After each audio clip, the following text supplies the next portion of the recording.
Broadcasting live from the Business RadioX studios in Atlanta, Georgia, it's time for Atlanta Business Radio. Brought to you by OnPay. Built in Atlanta, OnPay is the top-rated payroll and HR software anywhere. Get 1 month free at onpay.com. Now, here's your host. Lee Cantor here, another episode of Atlanta Business Radio, and this is going to be a good one. But before we get started, it's important to recognize our sponsor, OnPay. Without them, we could not be sharing these stories. Today on Atlanta Business Radio, we have Peter Barron with Carabiner Communications. Welcome, Peter. Good morning. It's great to be here. How are you, Lee? I am doing great. Before we get too far into things, tell us about Carabiner. How are you serving folks? Carabiner is a marketing public relations firm, one of the largest in the Southeast. We've been in business 15 years, and we love to help businesses grow and develop their relationship with their customers. Well, that's what we're here to talk about today. How can businesses kind of reconnect with their audience, their customers, their prospects, the ecosystem that they serve? Yeah, it's a great question, especially in the times that we're in. We're sort of 6 months into the pandemic here, and the initial wave, of course, was for people to pull back, not really understanding if they were violating some sort of standard of propriety by trying to sell while people were suffering, and as a result, some of the campaigns and relationships grew a little bit cold. So now it's really important to re-engage. I think most companies and many people have sort of reached a point where they're yearning for outside contact. And of course, in business, they're geared up and still wanting to move forward. People are working differently, of course, in different locations, but re-engaging is super important. I have a few points that I'd like to share that I think could serve as tips. The first is to be genuinely interested in others. I think somebody once told me that a great way to demonstrate that you care is to be interested in things that are important to them, even if they're not particularly interesting to you.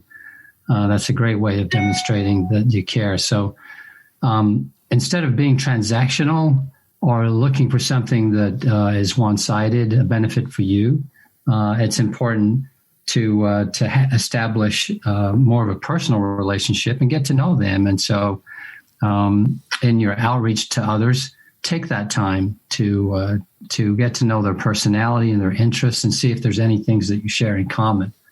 That will increase the opportunity for you to create a more genuine bond.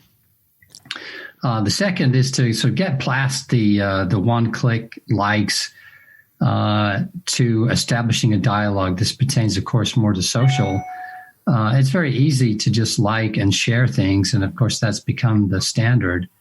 But given where we are now and the need for deeper relationships, it's important to establish a dialogue that will lead to more meaningful relationships. And as those relationships develop, you will then receive more of the opportunities that you're looking for to provide assistance to them from a business standpoint, if that's your goal. The next item is to sort of finally get over your discomfort with being on video. I know that's easy to say, and I confess I'm not completely there. I'm much more comfortable being on video than I used to be. I think many of us have spent hours and hours on Zoom video conferences. But one of the things that I've noticed is the one-to-one Zoom interaction is actually quite good. I'm the kind of person that likes to meet people at Starbucks or at restaurants and build relationships that way. And because that's not really been possible, what I've been doing is holding Zoom meetings with people. So one-on-one, we talk to each other and we just catch up. There's not a lot of business being discussed, but we're talking about how things are going and affecting our families and our circumstances. And it's resulted in a much more meaningful level of interaction because it's been on video. Those nuances that you get when you look at somebody are still conveyed quite well on video. Secondly, in addition to live video, there's an opportunity for recorded video. So short recorded video messages, you may be starting to see some of these email messages, even from people you know, that are dropped into an email. And they may be a 30-second or a 60-second clip. But I think we're finding that those are proven to be pretty effective. My next tip would be to increase interaction through collaboration. So if you're on a team currently, encourage that, foster the collaboration. Collectively, many heads put together create better work. Even if you're not in a team, look to pull people into projects where you can collaborate together.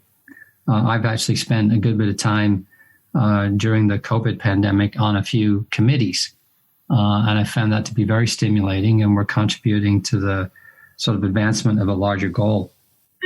There are a good number of tools out there that can assist with collaboration beyond Zoom that we talked about already, but Slack is an example, GoToMeeting, Microsoft Teams, and there are many more. You don't all have to be in the same room, but you can create that feeling. Just two more tips. One is the fastest means of communication isn't always the best. Emails and direct messages are great, and they're quick and efficient. I think they've been the gold standard for what we've been doing so far, but don't overlook the power of simply picking up the phone. It sounds super old-fashioned. I know if it's my 22-year-old daughter that I was giving this advice to, she's not made many phone calls in her life. So I think to younger people, using a phone as a phone is a pretty radical idea, but it is a effective form of communication, as is video conferencing, that, as I've mentioned, just really hard to replace the human element, no matter how good of a writer you are through email or through text. And then sort of lastly, don't keep waiting for things to get back to the way that they were before. I think they will get back to the way that they were. We don't exactly know when. But one thing that's really changed is that we've discovered that you don't have to go to the office to work. And so I think that is a paradigm change and will remain. Therefore, virtual communications will continue to be a part of our future. So embracing some of these things that we've talked about will help you reconnect with your customers and your friends in more meaningful ways. Well, those are great tips, Peter. I'd like to go deep on maybe one or two of them. Some of these are pivots in the way that people had been doing different business prior to the pandemic. Some people, their whole business model was built on face-to-face, going to conferences, trade shows, and then this new world has kind of forced them to kind of change that or adapt to the new circumstances. And a lot of people relied on some sort of automation where, like, I'm building funnels and I'm pushing people through, and this was all done kind of out of my hands. And then my people were just jumping in later down the funnel.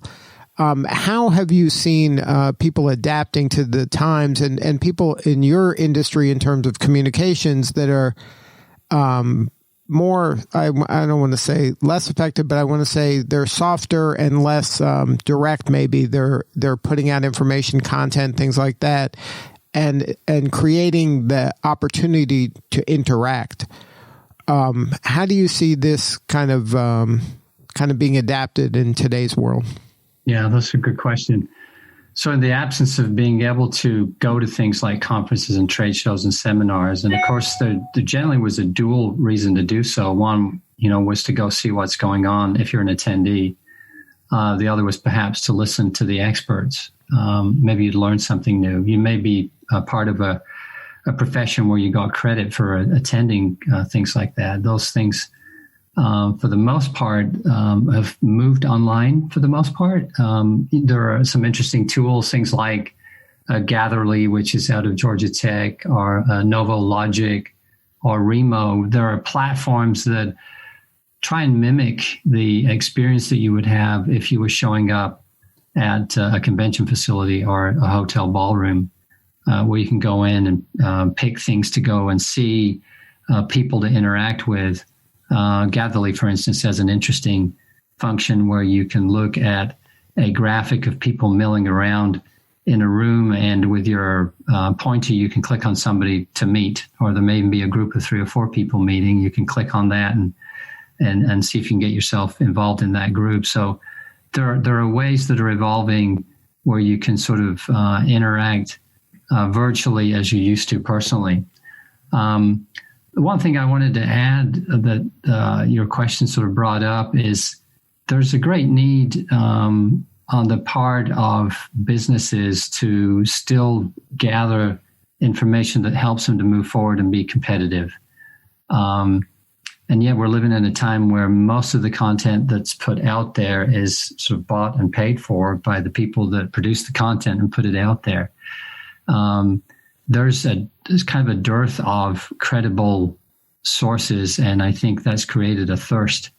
And so you could do yourself a favor as a business if you look to get third parties to say good things, either about positions that you take or about even your own products, but where they've been able to verify if they're being used by the customers that you put forward. So in the past, traditionally, that was the media.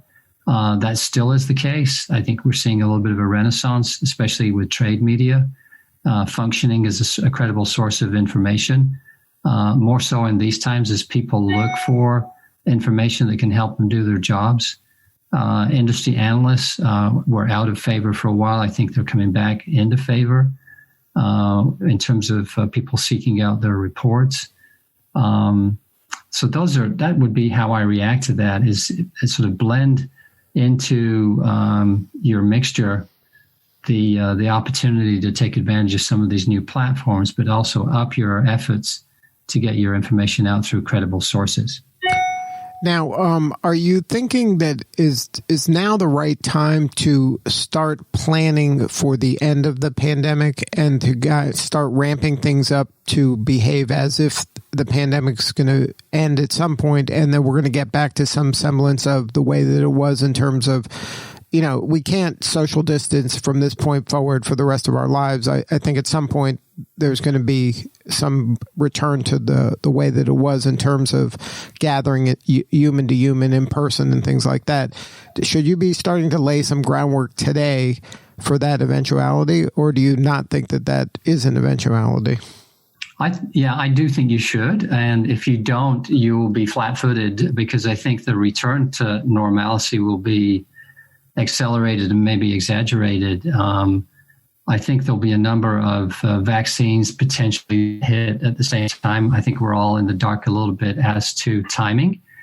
There are some that are in trial and that seem to be doing well, but we don't know, of course, when they'll be delivered. But I think that will give a lot of people a great amount of confidence to go back and to do group gatherings. And so we'll see that happen very quickly. Interestingly enough, just a little sidebar, I think I saw a poll of things that people miss the most, and on the top of the list was going to live concerts. People even prefer that over sort of the world of streaming music. Music's available everywhere, but they yearn for the opportunity to go listen to their favorite bands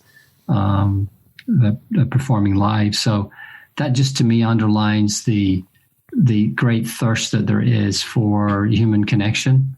And so anything you can do to prepare and lay the groundwork, as you said, Lee, for that time when things open up, I think would be very important. I think we're definitely closer to the end.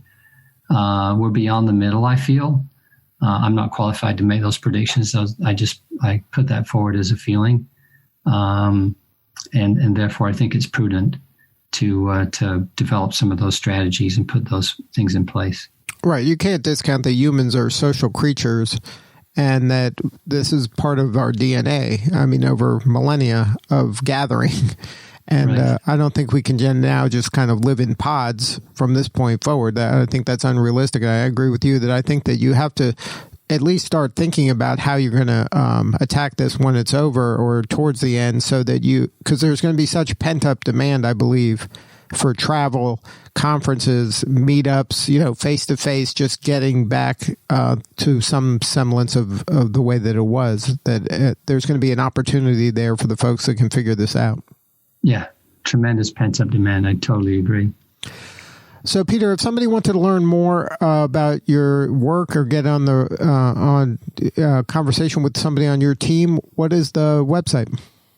Carabiner Communications, or Carabiner Comms to make it short. Carabiner is CARABINER.COMMS.com, and you can find us through that pretty easily. Good stuff. Well, thank you so much for sharing your wisdom today, and we appreciate the work that you do in Atlanta and serving the business community. Likewise, Lee. Appreciate all that you do. Take care. All right. This is Lee Cantor. We'll see you all next time on Atlanta Business Radio. And remember, this work would not be possible without the support of our sponsor, OnPay. Please support them so we can continue to share these important stories. Today's episode of Atlanta Business Radio is brought to you by OnPay. Built in Atlanta, OnPay is the top-rated payroll and HR software anywhere. Get 1 month free at onpay.com.